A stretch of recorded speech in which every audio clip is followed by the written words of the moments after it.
Hello student, I am Ravi. Welcome to my channel प्रतियोगिता परीक्षा।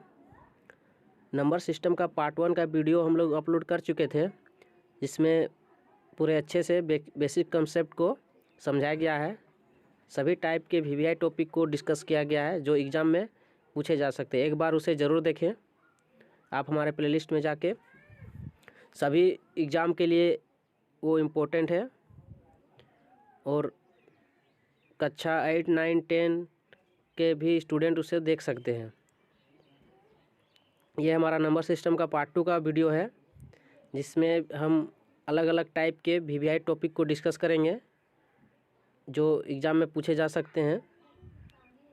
धीरे धीरे मैं 2-3 पार्ट में नंबर सिस्टम के सभी टाइप के वीवीआई टॉपिक को ख़त्म कर दूंगा। आप हमारे वीडियो के साथ बने रहें और इसे ज़रूर देखें। नंबर सिस्टम से ग्रुप डी में और एनटीपीसी में बहुत सारे क्वेश्चन पूछे गए हैं और आने वाले बहुत सारे कंपटीशन एग्ज़ाम में, जैसे आरआरबी हो, डीआरडीओ हो, नेवी हो, आर्मी हो, टेट हो, एसएसबी हो, पीसीएस में भी पूछे जाते हैं कभी कभी। मतलब जितने भी क्वांटिटिव एप्टीट्यूड के सिलेबस हैं सभी एग्ज़ाम में पूछे जाते हैं नंबर सिस्टम से। मैं एकदम बेसिक से स्टार्ट कर रहा हूँ मैथ को। आप हमारे वीडियो के साथ ज़रूर बने रहें और अपने दोस्तों को ज़रूर शेयर करें।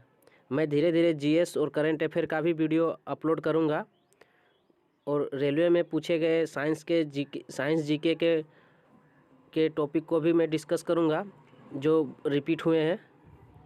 तो चलिए हम देखते हैं। एक नंबर में देखेंगे 1 से 25 तक अभाज्य संख्या कितनी होती है? 9 होती है। 1 से 50 तक अभाज्य संख्या कितनी होती है? 15 होती है। दोस्तों, हम पार्ट 1 के ही वीडियो में बता चुके थे कि अभाज्य संख्या किसे कहते हैं। अभाज्य संख्या उसे कहते हैं जो किसी दूसरे संख्या से भाग ना लगे सिवाय एक और खुद की संख्या से। ठीक है दोस्तों। तीसरा नंबर में देखेंगे 1 से 100 तक अभाज्य संख्या कितनी होती है? 25 होती है। चौथा नंबर देखेंगे 50 से 100 के बीच अभाज्य संख्या कितनी होती है? तो 25 घटा 15 बराबर 10 होती है। देखिए, हमको 1 से 50 तक की अभाज्य संख्या का संख्या कितनी होती है पता है, तो हम 50 और 1 से 100 तक की पता है, तो हम 50 से 100 के बीच निकाल सकते हैं। 25 में 15 घटा देंगे तो मेरा 50 से 100 के बीच अभाज्य संख्या निकल जाएगी। और इसी तरह हम 25 से 50 के बीच अभाज्य संख्या कितनी होती है? तो 15 घटा 19 बराबर 6 होती है। ठीक है दोस्तों। अब देखेंगे कि रोमन अंक को सामान्य अंक में कैसे लिखा जाता है। ये तो सबको ही पता होगा, फिर भी एक बार रिवाइज कर ले आप लोग।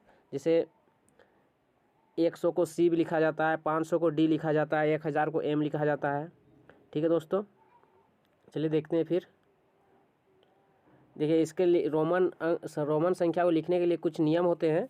जैसे 3 बार से ज़्यादा किसी रोमन संख्या को यूज नहीं कर सकते हैं। जैसे हमको 300 लिखना रहेगा तो 3 बार सी लिख सकते हैं, लेकिन 400 लिखने के लिए हम 4 बार सी का यूज नहीं कर सकेंगे क्योंकि ये गलत हो जाएगा। इसी तरह 3000 लिखना है तो हमको 3 बार एम का प्रयोग कर सकते हैं, लेकिन 4000 लिखने के लिए हमको 4 बार एम नहीं लिख सकते हैं, ये लिखना गलत हो जाएगा। ठीक है। और एक इम्पोर्टेंट बात कि किसी भी रोमन संख्या के ऊपर में डैश का चिन्ह लग जाता है तो उसके मान में 1000 गुना की वृद्धि हो जाती है। जैसे 10 को हम x लिख सकते हैं और x के ऊपर में डैश लग गया तो ये 10,000 हो गया। इसी तरह c को हम 100 लिखते हैं और c के ऊपर डैश लग गया और इसमें ये हमारा कितना हो जाएगा? 1 लाख हो जाएगा। ठीक है दोस्तों। नेक्स्ट देखते हैं इकाई अंक निकालना। देखिए, किसी भी संख्या में यदि इकाई अंक 0, 1, 5 और 6 रहे तो उसके घात में कोई भी संख्या क्यों ना हो, उसका इकाई अंक अपरिवर्तित रहता है। ये आप ध्यान में रखिएगा क्योंकि बहुत ही वीवीआई है। इसमें इकाई अंक निकालने के लिए बहुत सारे एग्जाम में पूछा जाता है। तो याद रहे कि किसी भी संख्या के इकाई अंक में 0 रहे, 1 रहे, 5 रहे, 6 रहे, तो उसके घात में कुछ भी क्यों ना हो उसका इकाई अंक अपरिवर्तित रहेगा। ठीक है दोस्तों।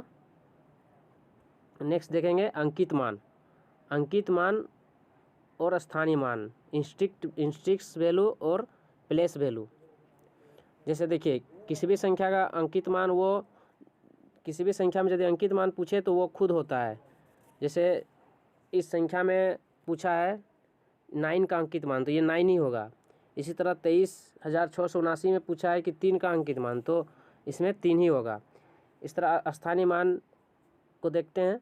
स्थानीय मान में देखिए, स्थानीय मान जिस अंक का आप बोले किसी भी संख्या में, तो उसके दाईं ओर जितने भी अंक रहेंगे उतनी अंक से उसको गुना कर देना है। जैसे 6 का, यहाँ पे इस संख्या में 6 का स्थानीय मान पूछा है, तो 6 के बाद कितनी अंक है, 1 2 3, तो इसमें 1000 से गुना कर देना है।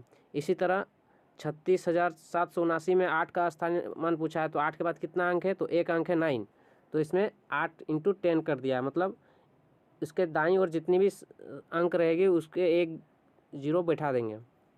उसके बाद दशमलव में देखिए कि दशमलव वाले संख्या में जितने का स्थानीय मान पूछे, तो उसके बाईं ओर देखना है कि बाईं ओर कितनी अंक है।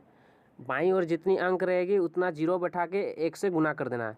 जैसे यहाँ 9 स्थानीय मान पूछा है, 0.9461 का 9 का स्थानीय मान पूछा है, तो 9 के बाईं ओर कितना अंक है, एक भी अंक नहीं है, इसीलिए 0.1 से गुना कर दिया गया। इसी तरह 0.9461 में 6 का स्थानीय मान पूछा है, तो 6 का स्थानीय मान पूछा है, इसलिए देखेंगे कि 6 के बाईं ओर कितनी अंक है, तो 6 के बाईं ओर कितनी अंक है, तो 2 अंक है, इसीलिए हम 0.001 से गुना किए।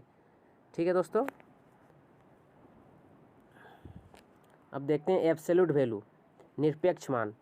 ये VVI है, कभी कभी डायरेक्टली एग्जाम में पूछे जाते हैं क्वेश्चन, और ये बेसिक कॉन्सेप्ट है। ये कभी कभी टेट में, ये सीटेट में ये सब क्वेश्चन बहुत आ जाते हैं।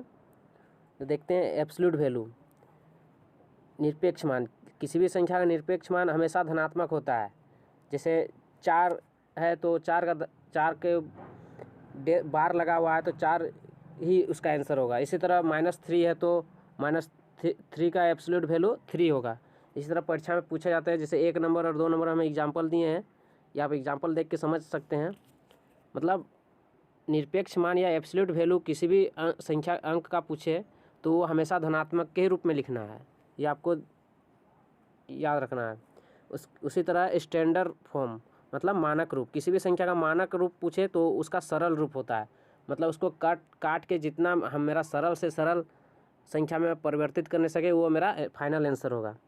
ये होता है स्टैंडर्ड फॉर्म या फिर मानक रूप। ठीक है दोस्तों, अब देखते हैं मल्टीपल इन्वर्स, गुणात्मक प्रतिलोम। ठीक है दोस्तों, किसी भी संख्या का गुणात्मक प्रतिलोम उसका हमेशा विपरीत होता है, ये याद रखिए। जैसे 5 का होगा 1/5 तथा 6/7 का होगा 7/6, ये याद रखिएगा। ये भी VVI है। उसका पूछे समेटिव इन्वर्स या फिर योज प्रतिलोम या फिर योगात्मक प्रतिलोम, दोनों एक ही है, ये आप ध्यान रखिएगा।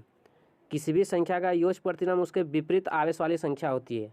जैसे 5 का योज प्रतिलोम पूछे तो -5 होगा, -5 का योज प्रतिलोम या फिर योगात्मक प्रतिलोम पूछे तो 5 होगा। ठीक है दोस्तों, चलिए नेक्स्ट देखते हैं। तो आज का पाठ मेरा यहीं पे ख़त्म होता है दोस्तों, और